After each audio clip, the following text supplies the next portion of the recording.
Welcome to the video. It's me, Ciara, aka Ciara in the bonus, and we're about to check out this video called Why the CIA is Targeting Rappers. Now, I've been meaning to get to this for a minute. Y'all feel free to let me know what y'all think in the comments. We're gonna go ahead and get into it, man. I vaguely remember hearing something about this, but hopefully my guy, what's his name, Maddie, collected the receipts so we can kind of have a discussion and dialogue about it. Let's go ahead and get into it. About a year ago, Ice Cube went on Bill Maher's podcast and said this. Let's take rap music. Let's take it. Same people who own the labels own the prisons. Literally the same people? Literally the same people. But it goes deeper. Right, because they're usually investors and things of that nature, right? With many people believing that the CIA aided the prison industry in their attempt to hijack hip-hop and use it as a psyop. For a long time, there have been multiple conspiracy theories that the CIA has used hip-hop as a psyop, that the FBI has always been involved in the investigation of rappers, and that the prison industry, like Ice Cube said, is directly involved with the genre. Now, Ice Cube has been in the game for decades, as a member of NWA, as a successful solo artist, and with a successful acting career, which is why I feel like his claim may have a little bit of validity. And the theory goes much deeper than just the prison industry. But with conspiracy theories being thrown around all the time, it's hard to tell fact from fiction. So today I wanted to look into all of these theories and see how they work with one another. First, I want to clarify Let's do it. Seen these theories and I think they're interesting, but I'm also not like some conspiracy nut. I've done a bunch of videos talking about but it's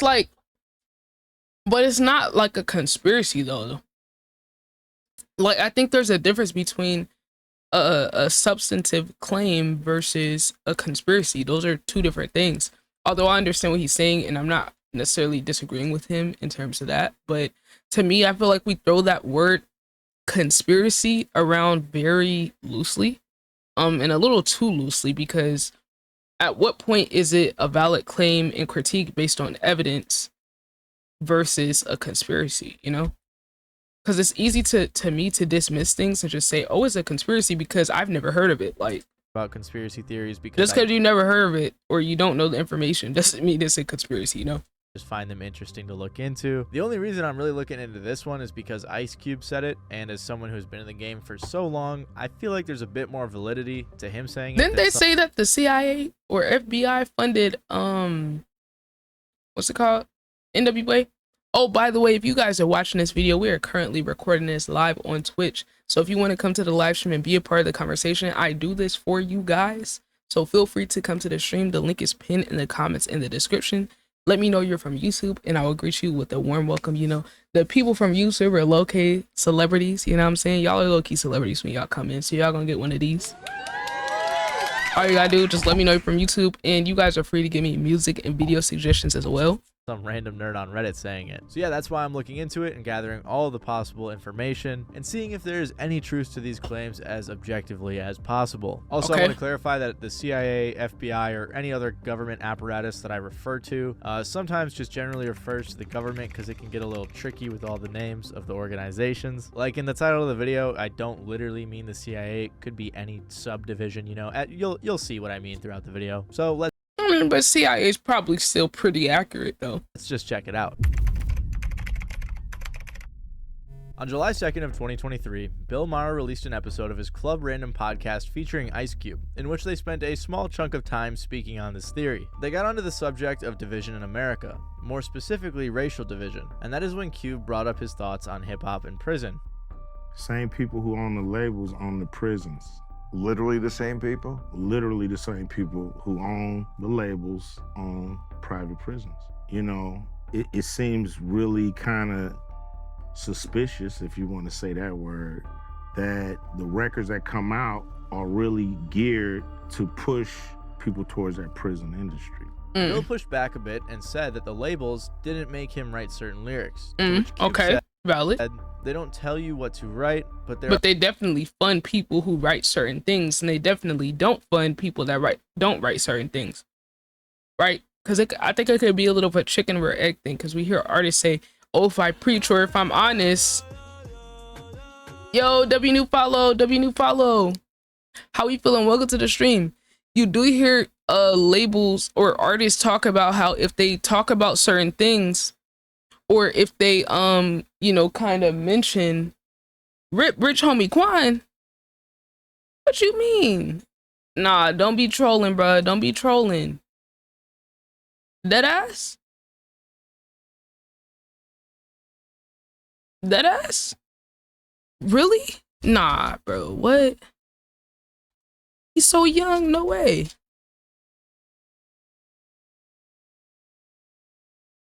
What? Oh. No. They said overdose? Bro, I hope they not making this up, bro. Cause you know, they be like saying people, they be saying people passed away. And they be like, oh, psych, no, they didn't. Like, I hope they not trolling, bro. I was just talking about him the other day. Well, first of all, RIP to my guy. Damn, bro, that's crazy. He's so young. He's only 34. Bro, them drugs, bro, them drugs. I mean, that kind of fits into like what we're talking about here a little bit. You know, we're talking about how, you know, the CIA or the government has had a hand in the rap industry and pushing people towards doing certain things. That's kind of like leaning to the point that I was talking about, where it's like, you know, we hear artists say in their music, like, oh, if I talk about this type of thing that's like positive or you know, pushing people towards a positive direction, it's not gonna sell as much. But if I talk about these negative things that people want to hear about, money, drugs, women, you know, things like that, or crime, you know, then those get pushed. And you have to wonder, like, is it a chicken or egg thing? Is it that the labels don't push the music with a positive message, therefore it doesn't get sales? Or is it that people genuinely don't want to hear it? I mean, really, which one is it? Because I feel like back in the day, you had some songs that had like a positive message. Like if we're talking hip hop, you had songs that had like a positive message, or, you know, things like that. And they were able to get traction. And like even to this day, you have some songs that are like positive. Remember that annoying Pharrell song, Happy? We heard that every 2 seconds, bro. We heard that every 2 seconds on the radio. It was a positive song. You know what I'm saying? Like, Pharrell's a hip hop producer. I don't know if you call that pop or whatever, but it's not like, oh, there's never a positive song. But it's like, and I feel like we've seen artists who have talked about positive things or forward thinking things, and they've shown us that it's not so cut and dry, where it's like, oh, if you make a song with a positive message challenging people, you can't sell. J. Cole's album KOD, I know a lot of people, I don't know how y'all feel about it, y'all let me know, but he was talking about some very complex things on there: meditation, you know, cheating, infidelity, drug use, family trauma. And I mean, damn near every album he got is talking about that to some extent, and telling people to love their life. You know, one of people's favorite Cole songs is Love Yours. Talk about loving your life. There's no such thing as a life that's better than yours. Da da da da. Right? Kendrick, similar thing. Now they both also got music where they talking they shit, and they on their braggadocious thing, and they're on their ego thing, and talk about women, and oh, I'll blame a nigga, like, you know. So it's like, I feel like both of them have shown that it's not so black and white. What doesn't get pushed, but you hear all of them say that, oh, I need to talk about things a certain way in order for people to even hear me, though. You know, so it's like, I don't know. But, you know, it kind of just makes me think about that a little bit. But to me, I'm thinking he might get to this later in the video, but like, the common denominator is that we live in a system that where a lot of things are interconnected. So it doesn't even have to be a conspiracy. If you just follow the money, it tells you what's what. It don't have to be a conspiracy. We can literally see, okay, one thing they told us in school growing up, especially as little black kids, hey, you better pay attention in school because they're looking at the statistics on y'all reading rates, or y'all how y'all are performing on tests to determine how many bunks they're building in jail cells. That's a real thing. Like, they weren't making that up. So it's like, what, you gonna call that a conspiracy? You know what I'm saying? It's like, look at the statistics, look at the information. That's just the prison industrial complex at work.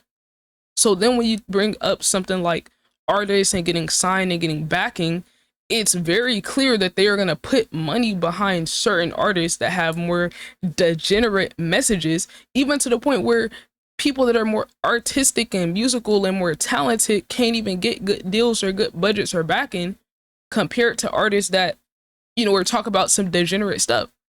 So it's like, I mean, music directly has an impact on society. You know, it directly contributes to conversations and social norms and all that. And even if you want to get down to the vibrations and the frequency of the music, you could talk about that too, because that is also a thing. You know, so it's like, it's so powerful. But I think the fact that people don't understand the power of music and the power of frequency, they think it's a conspiracy, right? Where it's like, some people go as far to say, okay, they tune music to a certain frequency to lower people's vibration, and that lower vibration affects their health.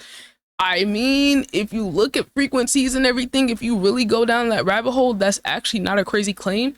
I just don't know if someone's intentionally changing the frequency of the music that comes out. You know, I don't know if it goes that deep, but if we look at music frequency vibrations alone, it does have an effect, because we are vibrational beings. We are, you know, like, we have electricity and vibrations running through our whole body. So we are affected by frequencies. It's just not really common knowledge. And that's not a conspiracy. That's a real thing.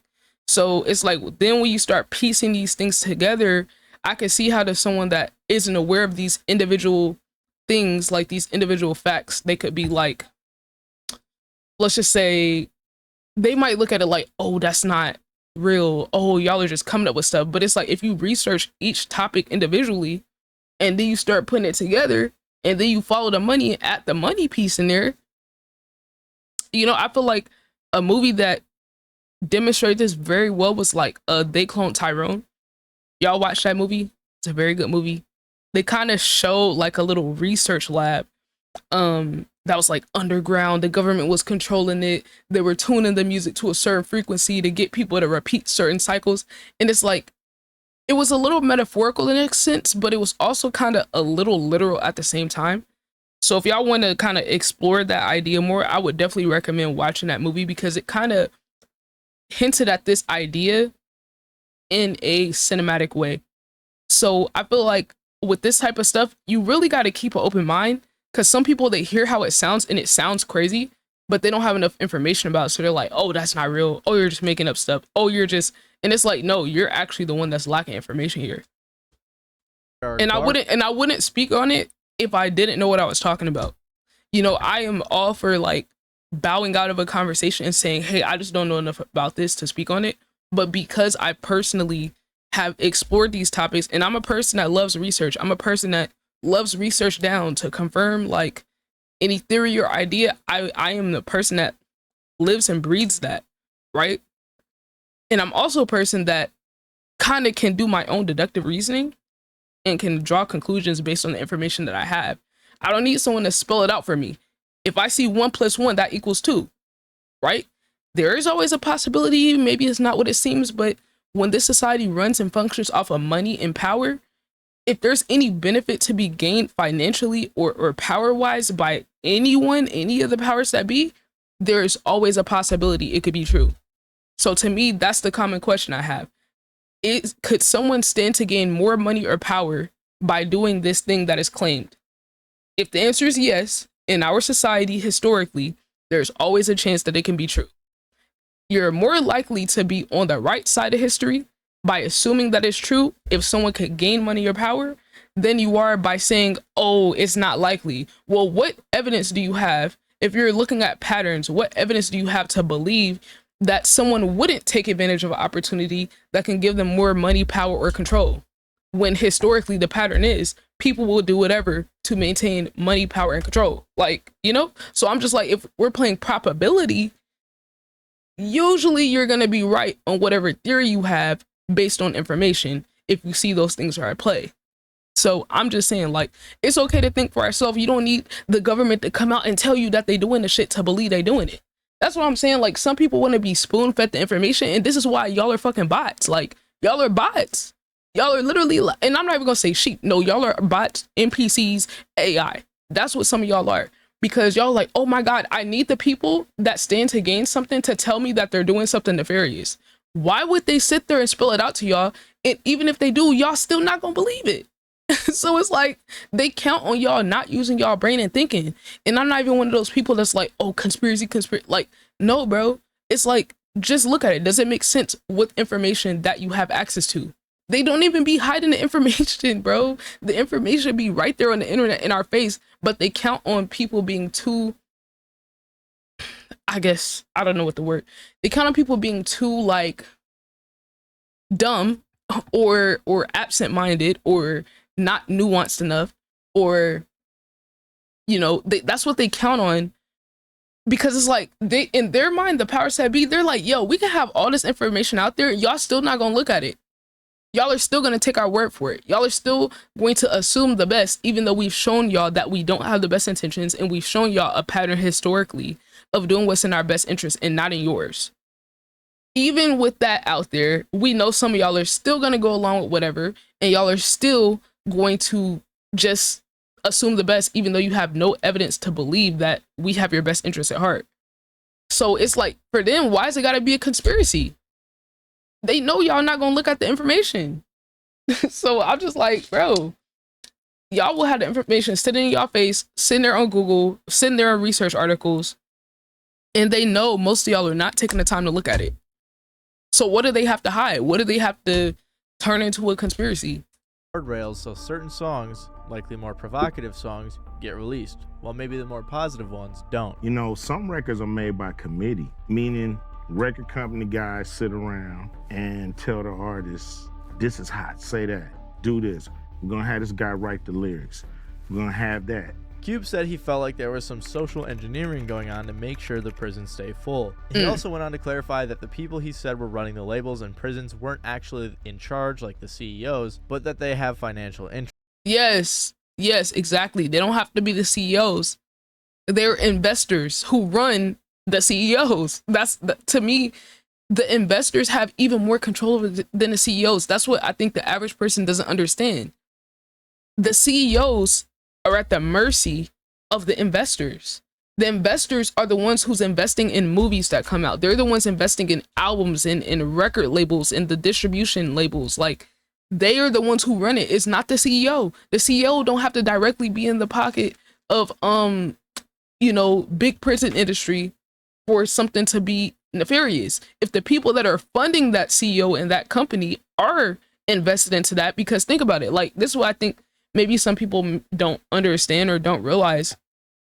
Like, these investment banks and firms, they invest in every single industry that makes money. They invest into the military industrial complex. So they're invested in that. They're invested in big pharma. They're invested anything that makes money. And it just so happens that a lot of the industries that make money off of the backs of exploiting people and keeping them in bad circumstances. The big pharma industry makes money off of keeping people unhealthy. The big pharma industry is connected to the health industry. Oh, the health industry is supposed to be for health and wellness, but it requires people to be unhealthy in order for them to make money. You see the pattern? The prison industry makes money off of being in prison, but people have to be in prison over petty things in order for them to make money. You notice the pattern? The military industrial complex makes money off of war, but it requires there to be conflict in order to make money. Are y'all noticing the pattern? So it's like, it don't gotta be some gigantic conspiracy, bro. Like, it is what it is. Like, if you notice the pattern, if you reverse engineer it, if you think backwards, if you use deductive reasoning, then you can see, the same companies or the same investment banks that invest in big pharma, big tech, right? What's the other industry? Military industrial complex, prison industrial complex. They're also investing in music. So of course they are going to encourage and fund artists that can further their agendas to make money in the other industries they're invested in. Y'all, it's real simple when you really think about it like that. But I can understand, like, if you don't have that information, you might not understand how it's connected. But things being connected is not it's not a conspiracy. It's just money. It's just finance. It's just investment. Like, to me, it's very simple. Yo, what's good? We got Coco Savage in the building. How you doing, Queen? I'm good. We're just reacting to this video about the CIA targeting rappers. I mean, to me, it's just like, I'm just trying to explain to people how this is not a conspiracy. You know, and I don't know that word conspiracy. I don't like how it gets used because it gets used as a replacement for I don't know enough information about this topic, so I'm just going to call it conspiracy. And I think it's very dangerous to start loosely using that word as a substitute for you not having enough information, because to you it's a conspiracy, but it's just because you aren't well informed enough about the topic, or you just don't have access to that information. So to me, I think we need to start normalizing saying, I don't know enough about this, rather than, oh, it's a conspiracy. You know, let's normalize that. I'm all for it. I'm telling y'all, I do that myself. If I don't know what's going on and I don't have enough information, I am more than fine just bowing out or going to do my research. It's okay. If you don't know something, guess what? You can research. You can look it up. Newsflash. I know some people is like a crazy idea, but like, just because you don't know enough at the start of a conversation doesn't mean you can't learn more and come back, revisit it, and have a more informed opinion. That's actually very healthy for us to do that. But for some reason, it's not very encouraged in our society. It's encouraged for people to speak on things they know nothing about with certainty. And once again, who does that benefit? Who does it benefit for us to have that type of culture where that's encouraged? I'm just saying, bro. I'm just saying.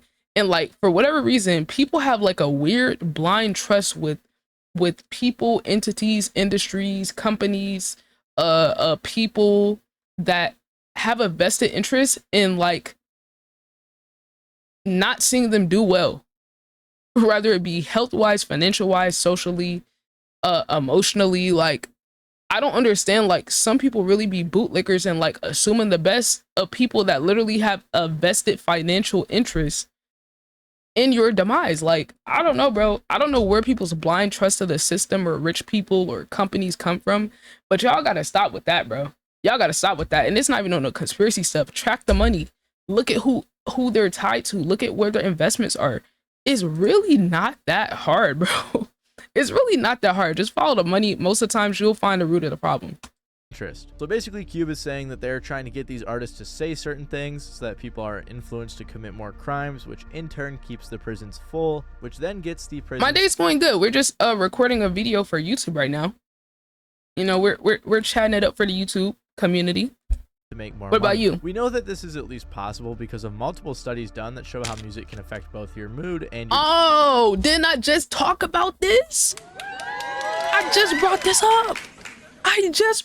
up. Bro, I just talked to y'all about how the frequency of music can affect you. Like, bro, I'm telling y'all, I don't speak on things with conviction that I have not researched myself.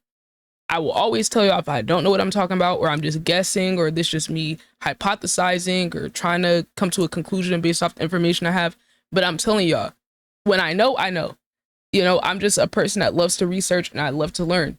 So I just so happen to explore a lot of different topics. And the thing with the music and the frequency and the effect that it can have socially is really real, bro. It's real. And I think people have to understand our makeup as human beings and how we operate in order to understand that this isn't some conspiracy. So some people, they're like, oh, what?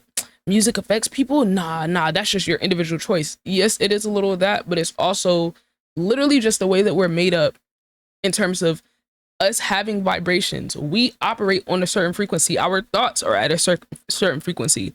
Our energy. Why do you think you can feel someone's energy when they walk into the room? You can feel someone's energy be high. You can feel someone's energy be low. You can feel tension. You can feel all these things. It is vibrations.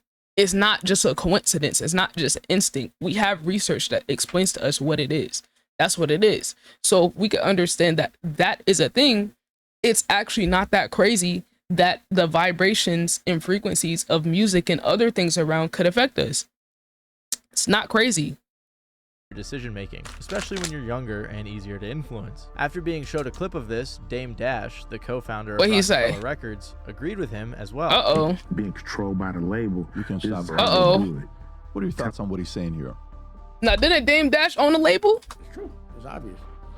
You said Now, it's Ice Cube obvious. only brought up the prison industry, but theories like this often tie into the idea So, like, here's my thing. if people can't listen to someone like Ice Cube that was in the industry, was an artist, and Dame Dash that was also in the industry as a label owner, if you're not listening to them, who else are you listening to on the topic? Are you waiting for the record labels to come out and say, "Oh, nah, this isn't true"? Like, what, like, bro, who is more credible than somebody who actually did it in the industry? Like, how many people gotta say the same thing before people are like, "Oh yeah, maybe they're onto something"? You know, like some people just have like a blind rejection, like to information. I don't understand why. I don't know if it's because they don't want to believe it. I don't know. Like, look, bro, if I'm presented with new information, my mind is willing to change. But some people don't be having no reason to question stuff or question somebody, and they just can't believe it. I don't know why. Yeah, that the CIA has been involved in hip-hop, with some even suggesting that they were involved in the inception of hip-hop, but I think that one's a bit too far-fetched. And even the rapper Burner Why? said to Bootleg Kev that he believes the CIA has some sort of influence in hip-hop. I think there's people in ours. They literally have, bro, the CIA literally has a hip-hop cultural exchange program. I am not, like, I'm not making this up, bro. They usually, they literally have a program that is a sub, like, I don't know if it's like a sub company or subgroup or whatever under their CIA branch, but they literally have a group of rappers or artists or whatever that they collaborate with that they use for diplomatic purposes, where they use hip hop and the culture as like an exchange to have diplomatic relationships with other countries because they understand the power of hip hop, the culture, and things like that. So they have like hip hop / rap ambassadors that go and do social bidding in other countries. So instead of it being the CIA, we're gonna send a rapper. Y'all, it gets really deep. Like, it's and what's crazy, this isn't something hidden. I literally looked at the website the other day. I gotta see if I can find it. Hold on, let me see. I'm about to show it to y'all. I gotta find it. Hold on, let's see. State YouTube announced global music ambassadors. Look at this. Now, I can't find, I have to research to find the more specific one, but let's just take it from the Department of State's website so y'all can see that this concept isn't fake. This is a real thing. Now, there's more specific branches of this, right? But I just want y'all to see that this is a real thing. U.S. Department of State and YouTube announced U.S. global music ambassadors. These global ambassadors will, on behalf of the American people, use their music to bring people together and promote peace worldwide. June 24, 2024. Mind y'all, the program I'm talking about is still separate from this. I'm talking about the hip hop and rap program specifically. Now, you have to understand, when it's coming from the mouthpiece of the government, they're going to frame it a certain way, right? They're going to frame it a certain way to where it's positive, but you have to understand, our government, our military, our entities are, of course, if you live here and you're American, you're going to view it a certain way. You're going to view it in an inherently positive way. Perhaps if you're not used to the history and things of that nature. But you have to understand from other countries' perspectives where our government, military, CIA, etc., interfere in their economy, into their society, cause political unrest, right? They sometimes, CIA even funds terrorist organizations. They fund certain organizations that are causing political unrest, things of that nature. So to us, the way our government's framing, oh, we're using these people to build peace. No, you're using the culture and the power of music to have political influence in other countries, and you're using other people who have built a resume off of their career and their art. You're using them as a tool of your government, the Department of State, the CIA, the FBI, etc., using them as a tool to further your agendas in certain countries. That's essentially what it is. So it's like, I hope that we can all understand that that's what it is. Of course, it's going to be framed a certain way, but this claim is not as crazy as some people really think it is. Culture right now that cause a lot of trouble on the internet and with other celebrities. I believe they're working Oh for the look, CIA. I'm sorry. I gotta show y'all this. I got to just to kind of like further my claim, like just to show y'all there's evidence of this. This article right here is from time.com, very credible source. How the US used jazz as a Cold War secret weapon. This was a new experiment in what is known as cultural diplomacy. So you don't send diplomats that are officially from the government and from the UN. You send diplomats that are from certain cultures to other countries as the face instead of sending a person as a more government official so that they seem more unassuming and you can be more persuasive with the under the guise of cultural connection rather than, oh, we're sending literally a politician. We're literally sending our Secretary of State. No, we're going to send an artist. We're going to send an artist, not only that, from an oppressed group and an oppressed culture so that they're more unassuming. Now, does the artist understand the depth of how they're being used? That's a question we have to ask. Are they getting something out of working for the government? Most likely. Do they understand the extent that they're having an impact and kind of infiltrating other spaces that might not be welcomed if it was a more traditional diplomat? I don't know.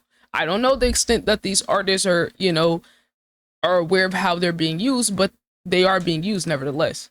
So if that is something that we can identify as happening in other countries, right? Why is it crazy to assume that that could also be taking place in our own country? You know what I'm saying? This is what I mean when I say use deductive reasoning and the information you have. You don't need someone to spell it out for you. If you can read and if you can research, the information is there, bro. It's there. It's not some secret. They're not even trying to keep it a secret. So that's why, like, when people who don't even bother to do the research are like, oh, that's not true.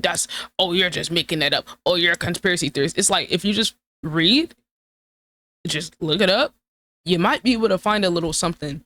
And I don't blame people that don't have time to do it, but I do blame the people that speak strongly about something that they haven't even attempted to go in depth on. Those are people that I'm like irritated with. Everyone else, I'm here to share the information that I know with y'all.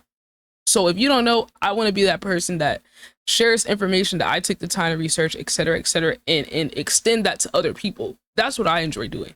But there's some people who enjoy speaking loudly and strongly and boldly about stuff that they don't even put time into.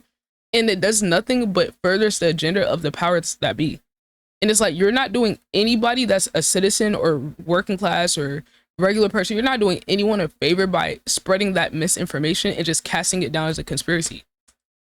That's my honest opinion. I'm like, yo, there's no way this guy is constantly trying to tempt people and throw people off their game and get them to say or do other things that might put them in jail. It's been the agenda against minorities for a long time. On top of that, Crazy Bone, a member of the group Bone Thugs and Harmony, said that he also believes the same thing that Ice Cube said. Do you really believe that's a thing? Man, yes, it could be. There's a lot of big corporations that have ownership in prisons.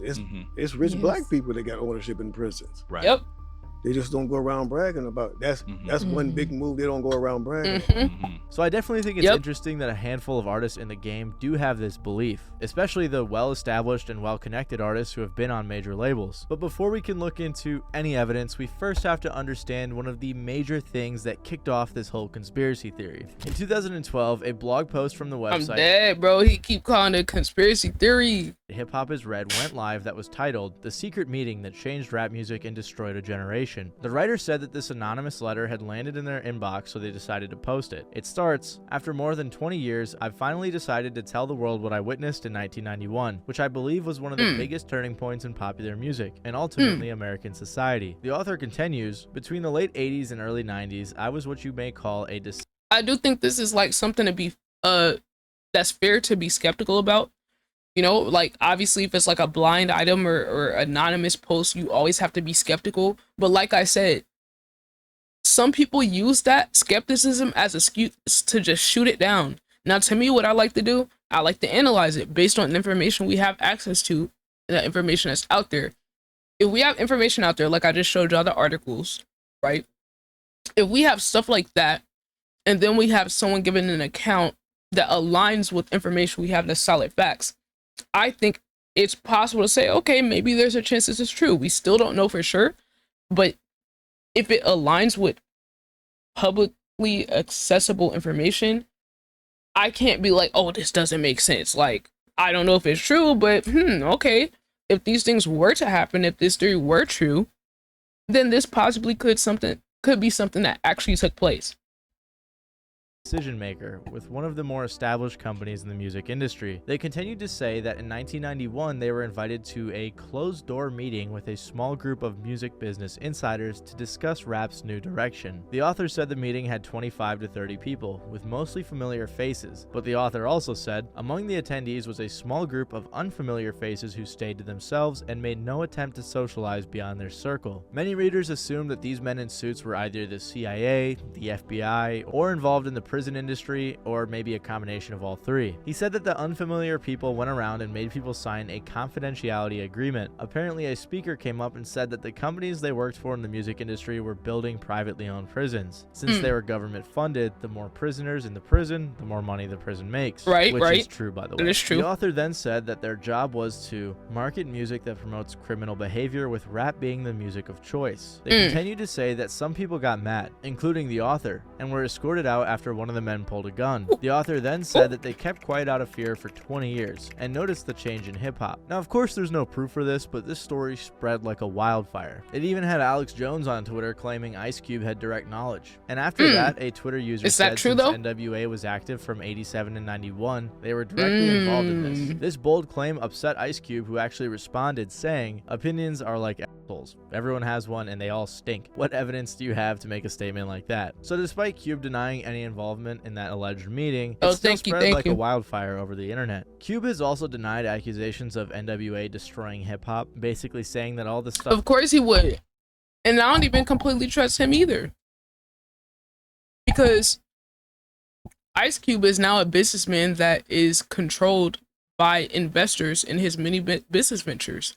So how do I know he doesn't have a handler that said, oh, you better deny this, like, you know, but give just enough information to make people think that you're on their side, you're for the people. But then, you know what I'm saying? Like, it's to me, I don't trust anybody for real. Some people got more credibility than others, but I could also see it where if you have vested business interests in certain areas and that could be negatively affected by you, the individual, like Ice Cube, speaking on it, it could be a thing where people are like, oh, you need to shoot this down to get people off our back. People are getting too suspicious, deny this, or maybe he really doesn't have any knowledge of it. Maybe the guy really did make it up, but it's not like he's just completely independent and not tied to different entities and businesses that have investments in these things. He has this big 3 league, he has this production stuff. There's a lot of people that's connected to him in those industries that's also connected in the other industries that are, you know, making money, the prison industrial complex, the military industrial complex, things like that. So he's not an individual entity when he's speaking about these things. So he does have limitations. There are boundaries with what you can and can't talk about when it comes to these things. They rapped about was a reflection of their environment, and they were just talking about things that were already going on, which is definitely very important to understand when talking about the gangster rap genre. But Crazy Bone, who I mentioned earlier, directly referred to this letter, saying he believes it, and also spoke on his own experience, saying that this attempt to make songs a certain way happened to him and his group. Right, because Bone Thugs and Harmony, I don't know all their music, but like, I don't recall them being like based on the songs I heard at least, being like some gangster, like thug crime, like content type stuff. You ever been approached by any weird shit in the music industry, or in terms of that, like them trying to get y'all to, yeah, say this, do that, you know? Bro, you know what I'm saying? Like, what I tell people, you know what I'm saying, as far as music, I tell people this, you know what I'm saying? Like, we didn't come out like trying to glorify violence or none of that. Right. We were led to believe this is your chance to tell your story. Mm-hmm. They the ones with the cameras. They the ones glorified it. Mm-hmm. They the ones put it on TV and did this and did that, you know what I'm saying, put it in front of them like. And I will say this testament from Crazy Bone is definitely interesting. The following year, a blog post went live titled, "Don't believe the hype," a counterpoint to the secret meeting that changed rap's story. One of the first points And who of this put this post out? was that he left a lot of breadcrumbs for someone who wanted to remain anonymous, which was true. I skimmed over it when I read it, but when you're saying where you are from, your location history, and the fact that you're among 30 people in a room, it can't true. be too hard to narrow it down. The second point they brought up was that the story was emailed to Hip Hop is Red, rather than a bigger or much more credible blog site. And the third point they brought up is that gangster rap had been around before that meeting in 1991 and had already been spreading. The author went into detail of gangster rap songs and artists that were already out. They also showed but this was like the peak. This is around the peak time of it though. a graph of incarcerated. And there was a turning point, because look at it now. Look at how it's evolved now just since 1991. It's a whole different place now. And what, it's been like 30 years since then? So, yeah. I mean, that's still early enough to have an influence on the trajectory of it down the line. If you look at how rap was at first to that gangster rap era to now, I mean, it is significantly crazier now. We got drill music, we got people making songs about their dead ops. I mean, it's crazy, bro. It's crazy. It's very common to hear about a rapper dying because of this or that these days, like, Americans, which began spiking in the 80s and followed suit in the 90s. because that's still early. What people got to understand, even though yes, it was around a little before that, it wasn't peaking at that point. It was still super early in the early 90s and late 80s. Points out that the spike was not in the 90s like it probably would have been had this secret meeting worked out the way they wanted it to. So this was a solid counter argument, and so far there has been no evidence provided by either side. But before we can get to the evidence, I do think it's important to see if this is even in the realm of possibility. Okay, Maddie, what you got? The short answer is yes, and I think that's pretty obvious. But there are some pretty crazy examples of US government entities doing similar things that I think will blow your mind when we... There we go. All right, see, Maddie, this is what I respect about this guy. See, he be doing his research. This is how you really research something, bro. I'm telling you, I just broke down how to analyze this stuff, bro. Look at things that are already out there. Work backwards from that. I just gave y'all examples how the US government uses music and culture to influence diplomacy in other countries rather than using direct representatives, because they understand that is a different way to maneuver and gain trust and get people's guard down when you use culture, especially when you use oppressed people or minority groups from your own country to pass your message, rather than scary white man coming in a suit or a soldier coming in a uniform. Like, it's different. It's different. So if you can see that, and then you see there's other operations that the CIA and government has done just to gain power, influence, or to win a battle in other countries, it gets deep, y'all, to the point where I'll tell y'all the crazy story that I've read that is like confirmed on the record that the CIA has done. And y'all look this up. I swear to God, y'all look it up. It sounds insane, bro. But I'm telling y'all, there was literally an example. I don't know what time period it was in, but it was somewhere in the 1900s when they were at war with, don't give me the line about the country, it's somewhere in Asia, some Asian country.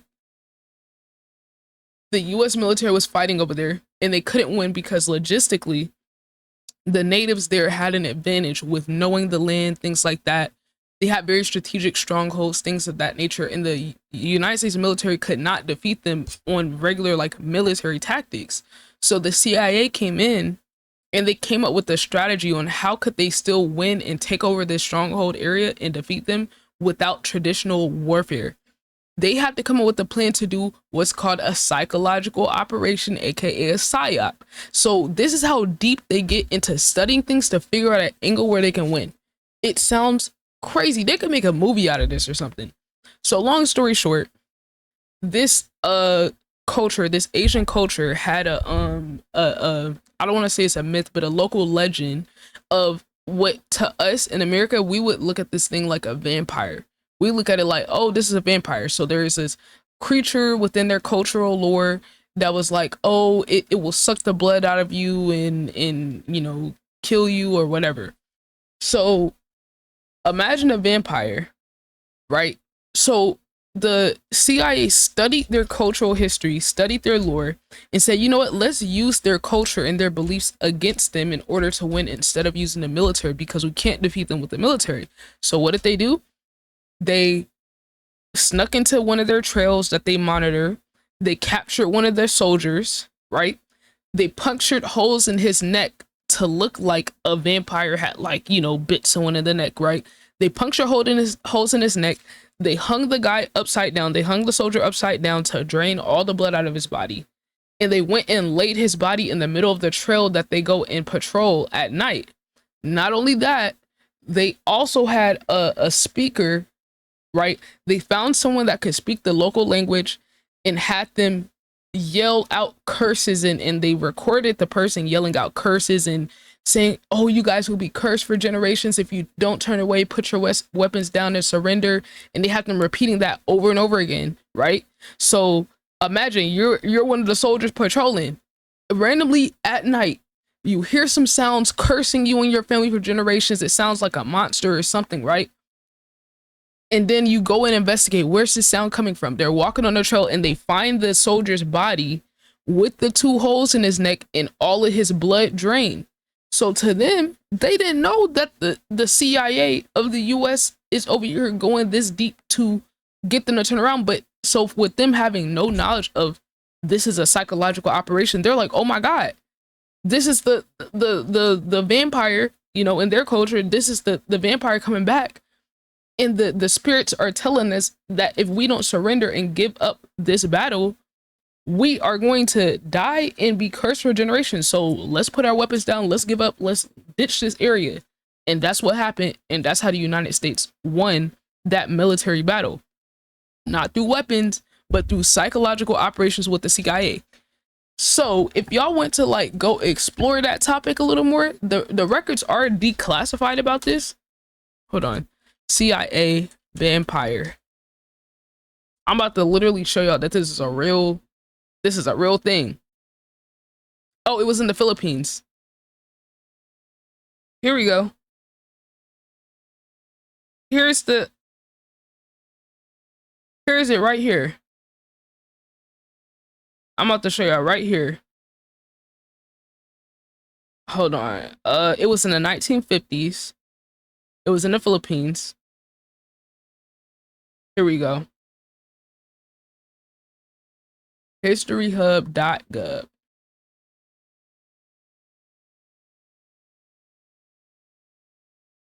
Here we go.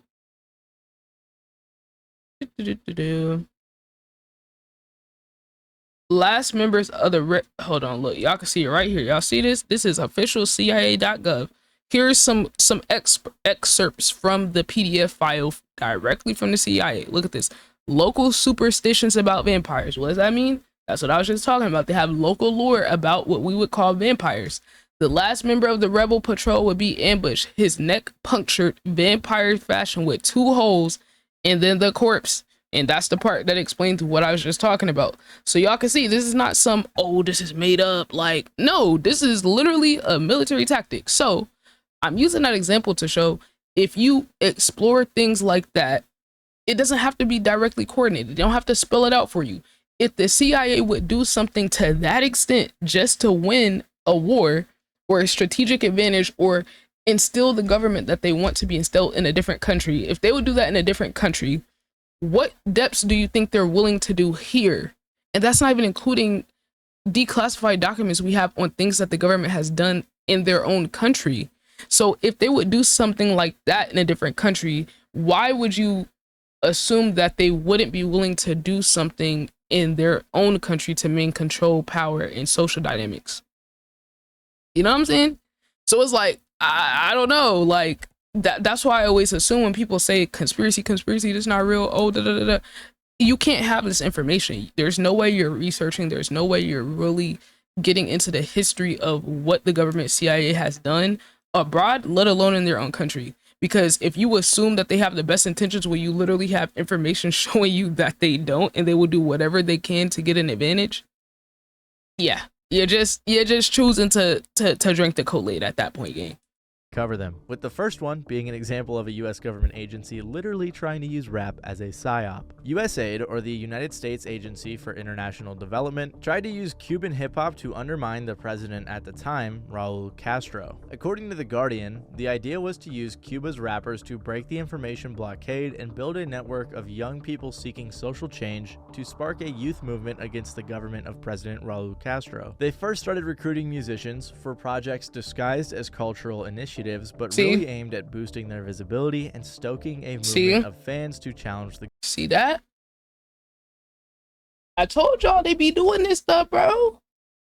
I told y'all. Government. USAID also paid $15,000 to underwrite an arts and music festival. Their secret aim was to seed the minds of festival organizers with new ideas and persuade them to send high-impact messages to the audience. Of course, this whole time, USAID was using contractors, so it wasn't directly linked to them. However, this attempt ended up being a dumpster fire, as many people involved were caught by the Cuban government, which led to many musicians leaving the country out of fear, and a festival being shut down after the Cuban government linked it to USAID. Or at least they suspected some US government agency was behind it. So I think the fact that the US government has literally tried this in other countries doesn't make it so far-fetched to happen here. It also means my title isn't too baity because the US government has literally tried to use rap as a psyop. However, I think their failures are important to keep in mind. The CIA has also been known to use other genres to influence others in an attempt to achieve their goals. Jazz. For example, the CIA created two divisions called the Propaganda Assets Inventory and the International Organization. Well, that's very on the nose.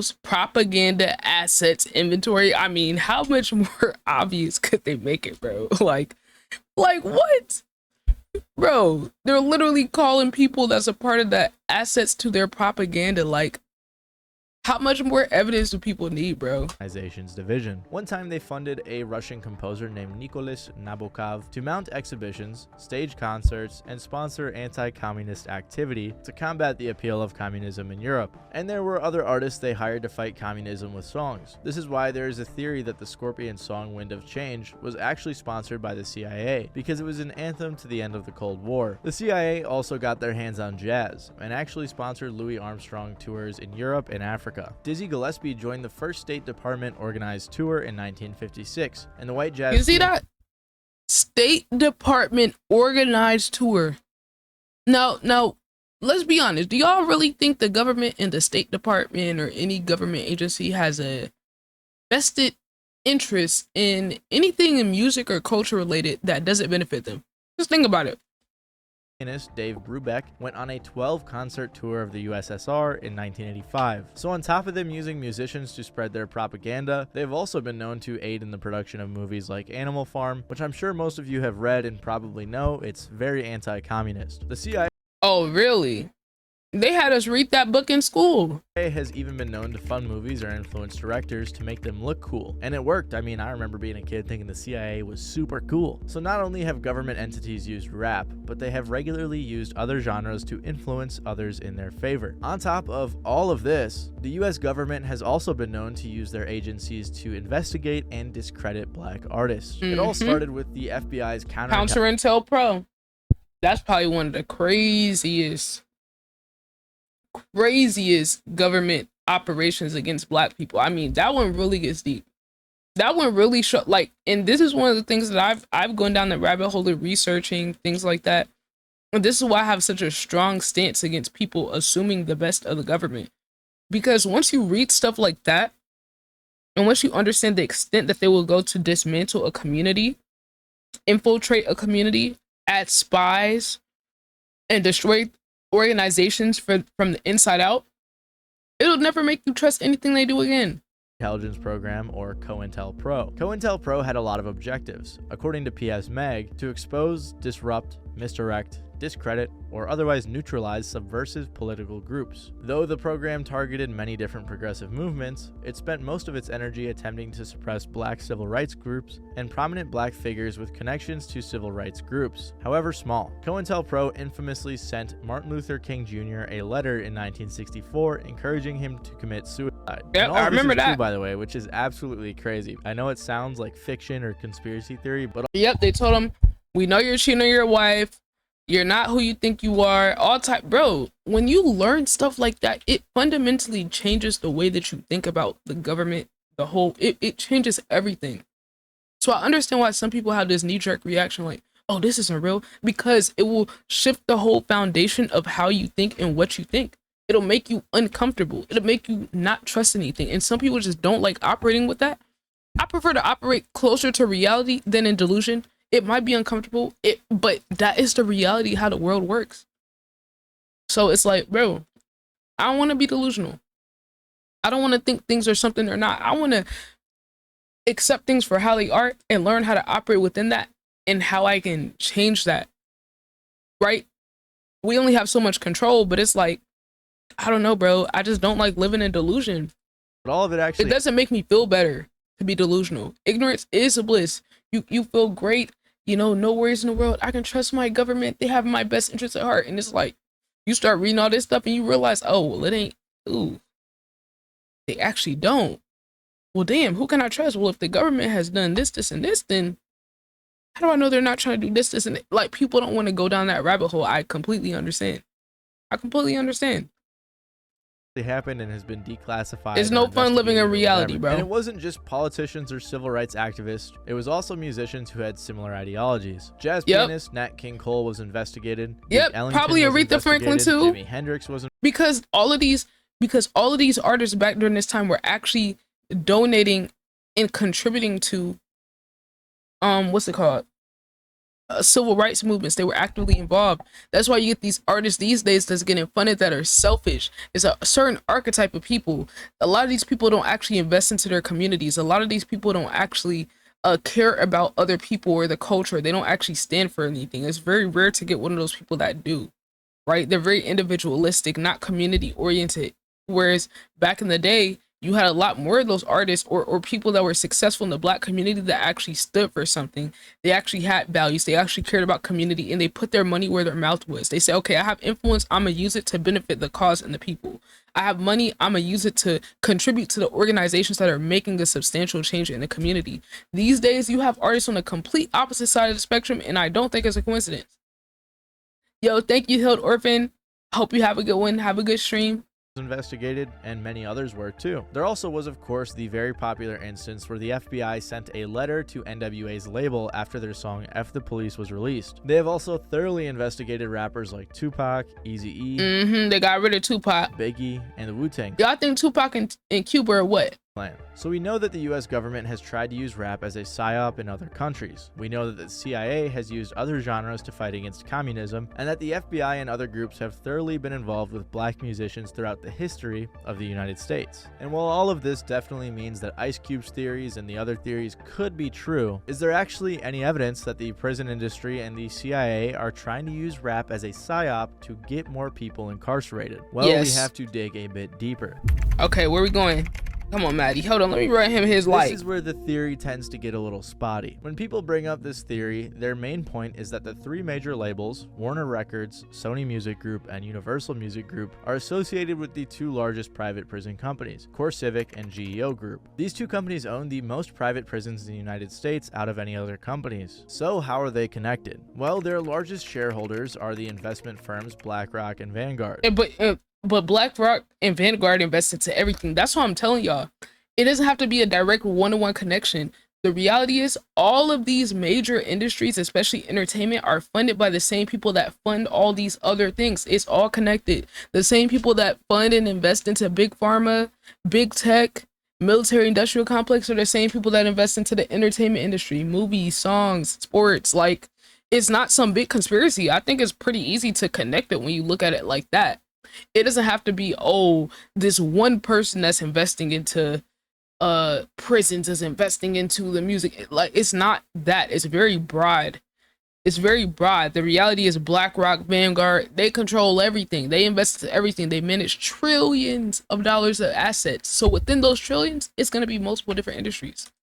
And this is mostly true, not just something alleged by theorists. BlackRock and Vanguard have the most shares of GEO. They also have the most shares of CoreCivic. Sony's largest investor is PrimeCap Management Company, which is a separate entity from BlackRock and Vanguard, but they have been known to work with Vanguard in the past. Although BlackRock and Vanguard themselves aren't even in the top 5 of shareholders. And Warner Music Group's top 2 investors are neither BlackRock nor Vanguard, although Vanguard is number 3. So there definitely is some financial interest, but you also need to understand how companies like this work. They don't have enough shares to actually own any of these companies. They are investment management companies. I'm gonna have someone else smarter than me explain this, but I know it's something that a lot of people, including myself, have seemed to misunderstand. Who do you think is the most powerful man on the planet? BlackRock. How much power do you have if you don't actually own anything? BlackRock manages 10 trillion. But here's the thing though. You don't have to own it. That's the sticker. I think people that aren't used to financial industries and don't understand how investments work, they think you have to own something in order to have influence, whereas you don't have to own anything to have influence.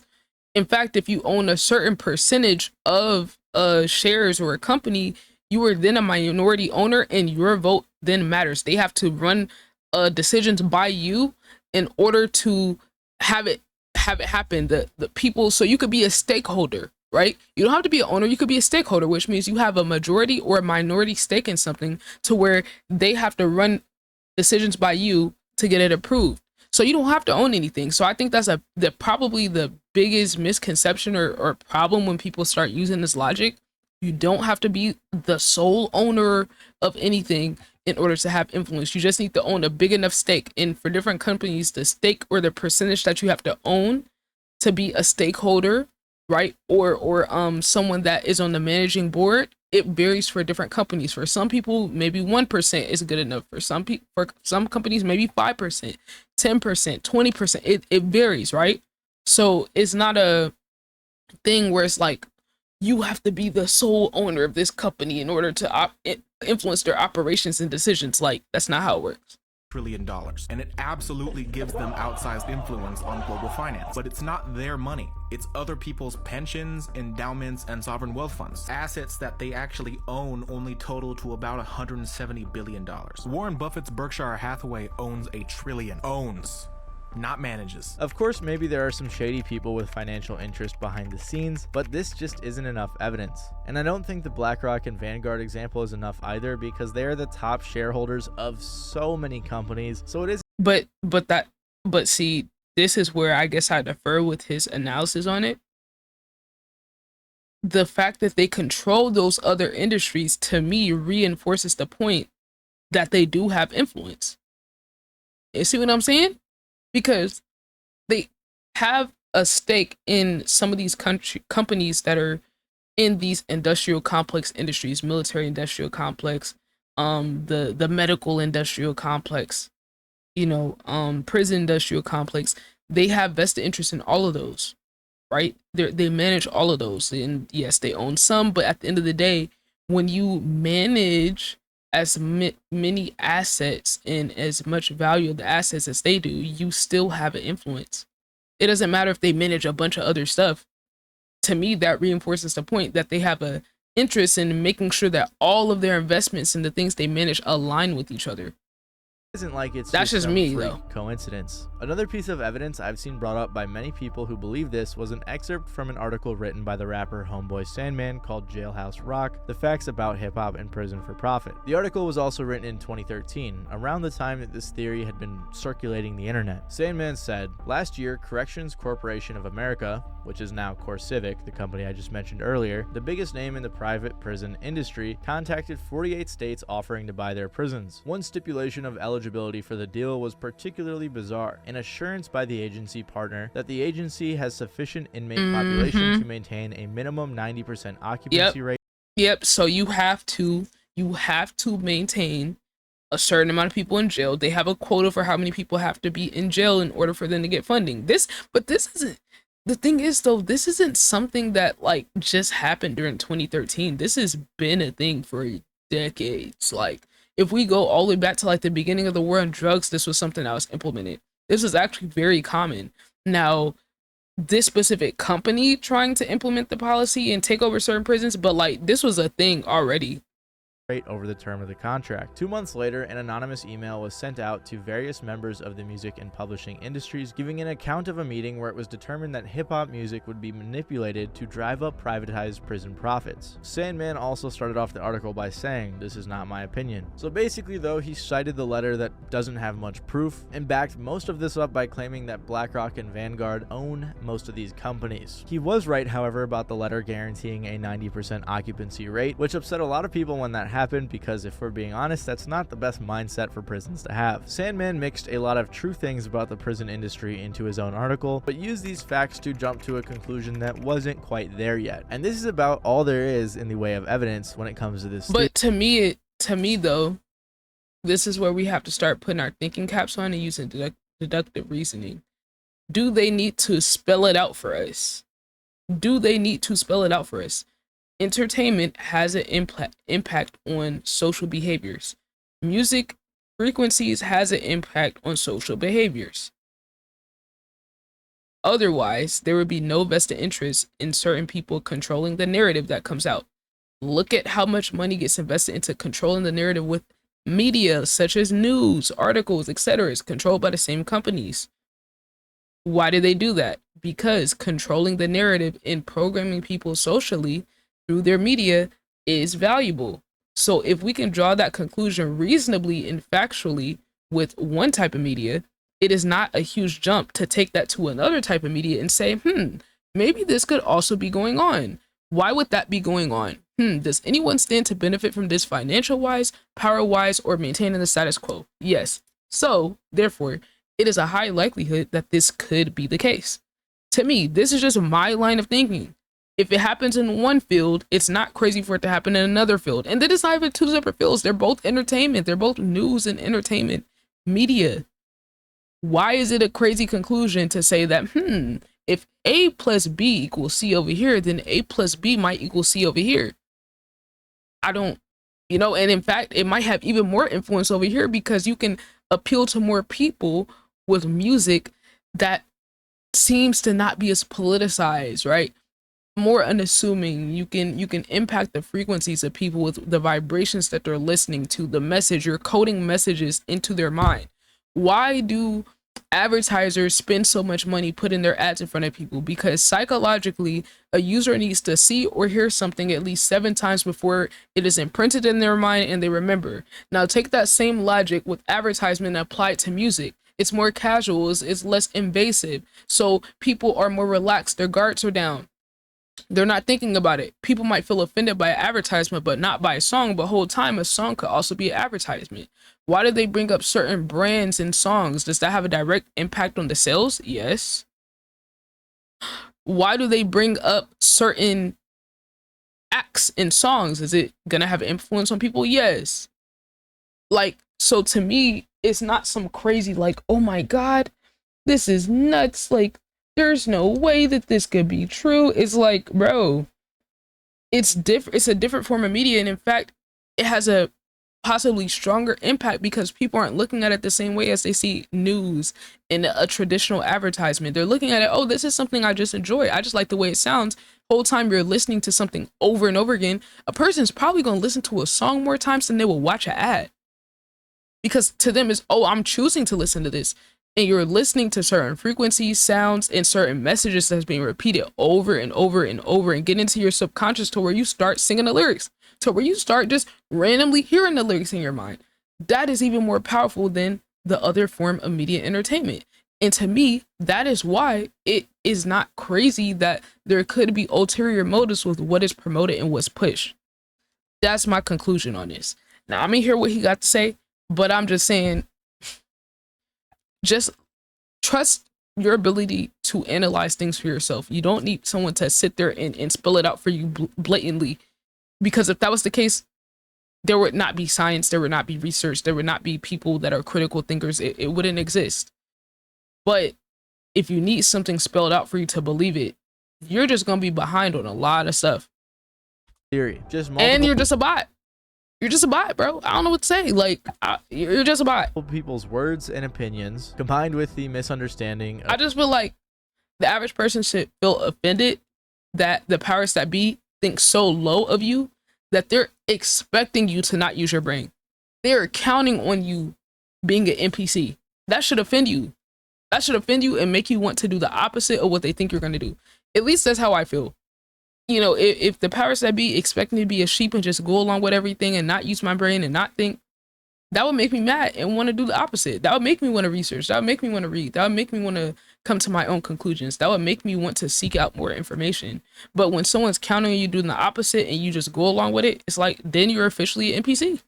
Of management companies. So there has never been any definitive proof or evidence that the CIA or prison industry has directly tried to use hip-hop as a tool of mass incarceration. However, like we've seen in this video, groups similar to the CIA, such as the FBI, COINTELPRO, and USAID all use music and sometimes even hip-hop to try to achieve their goals. Of course, the prison industry has plenty of incentives to keep people in prison and get more people in prison, but whether or not they are using hip-hop for it, well, there just isn't enough proof for it. As of now, it is just hearsay. All we can do now is take into consideration people in the industry's accounts, the other examples I mentioned, and try to figure out what to do with that information. NPR did a whole podcast episode on this and asked a lot of people in the industry what they thought about it, and there were varying opinions. For example, Kim Osorio said, "There's truth in it, right? And that I believe that there was an agenda. I don't know how effective it was, but someone had a meeting somewhere. I think politics and finance is at the core of so much of what's happening in the world in general, not just in hip-hop. So I would be remiss to say that I didn't think there was any sort of agenda." Mick Jenkins, a really good rapper by the way, you should check him out, had similar views. Well, on the other hand, Regina Bradley and Taxstone thought that it was a bit more far-fetched. So I do think it's interesting. On the other hand, It's not real, folks. It was propaganda that folks just took literally. I'm not saying there aren't direct connections between the prison industrial complex and the media. That's not what I'm saying. That actual letter, though, was almost like a catch-all. I just feel like it was used to amp folks up and add to the paranoia and anxiety around hip-hop culture and the transition and directions that it was going. Okay. Other person said, it sounds like BS. You gotta remember, the gangster lifestyle is always sold in America, from cowboy friends to Al Capone. Regina Bradley and Taxstone thought that it was a bit more far-fetched. So I do think it's interesting that so many different people in the music industry in different places and positions and experience have varying takes on this, with some people thinking that it's possible. Rodney Carmichael from NPR had a solid take with the theory when he said, "Here's my biggest issue with the letter. It's that it ultimately pins the world's largest prison population on hip-hop, our music, our culture, our so-called pathology." Right. Now sure, it blames white label heads for the industry's blaxploitation of rap, but ultimately it makes us black and brown folks the scapegoat. And I can agree that my main issue for this theory is that it does pin at least part of the prison population on hip-hop, when in reality, if they are trying to keep more people in prison, I'm sure there are much more effective ways that are already being implemented to do it. But who knows, maybe one day the CIA will... I think it'll be a combination of things. I think when a culture creates something within a system that's designed for oppression, the government powers that be could infiltrate that cultural creation to use it for their own benefit. That's essentially how I see it. It doesn't mean that hip-hop was created so that it could, but it's like, oh, okay, we see this thing has influence. Okay, let's figure out how to use this to our advantage and manipulate it. Even if that's funding certain things, even if that's suppressing certain things, you know? I definitely think there's something to it though. Let's see what the comments say. Some things like prisons and healthcare should have a profit motive. No brainer, exactly.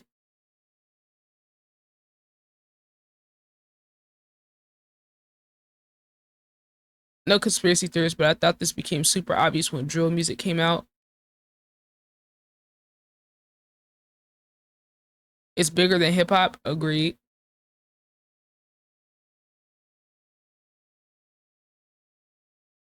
I suggest viewing the film The Spook That Sat by the Door. It illustrates the FBI's counter intel program and efforts to infiltrate the African American community. Shoot out. Hold on, let me write that down. The Spook Who Sat by the Door. Okay. See, that's what I'm saying, y'all. If you actually like get into the tea of this, yeah. Yeah. Yeah. This is what's crazy. Hey man, shoot, Maddie W Video Gang. Let me know what y'all think about it in the comments. I would love to have a discussion with y'all. Feel free to drop by the Twitch stream. I will be live on Saturdays, Sundays, and usually Tuesday through Thursday. So if y'all want to pull up and be a part of the convo. I would love to have you guys. Links pinned in the comments in the description. Drop a follow. Let me know that you're from YouTube so I can give you a warm welcome. Let me know what else y'all want me to check out and what y'all want me to talk about. That's it for me today. I appreciate you guys checking out the video. But until next time, you guys, we're out.